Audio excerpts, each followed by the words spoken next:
বিশ্বের প্রথম সমকামী ইমাম হিসেবে পরিচিত মুহসিন হেনড্রিক্সকে গুলি করে হত্যা করেছে দুর্বৃত্তরা।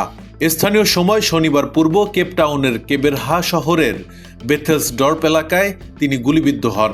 এক প্রতিবেদনে ব্রিটিশ সংবাদ মাধ্যম বিবিসি নিউজ এ তথ্য জানায়।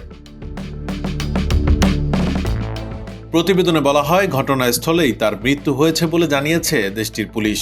তিনি সমকামী ও অন্য প্রান্তিক মুসলিমদের জন্য নিরাপদ আশ্রয় হিসেবে পরিচিত একটি মসজিদ পরিচালনা করতেন। হেনড্রিক্স নিজের গাড়িতে কোথাও যাচ্ছিলেন। এ সময় অন্য একটি গাড়ি এসে পথ আটকে দেয়। এরপর মুখ ঢাকা দুজন বন্দুকধারী গাড়ি থেকে নেমে এলোপাতাড়ি গুলি চালায়।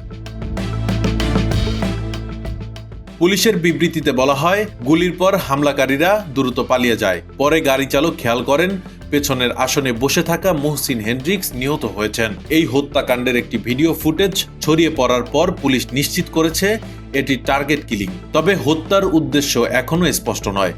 পাশাপাশি তথ্য দেওয়ার জন্য জনগণের প্রতিও আহ্বান জানিয়েছে ইস্টার্ন কেপ পুলিশ।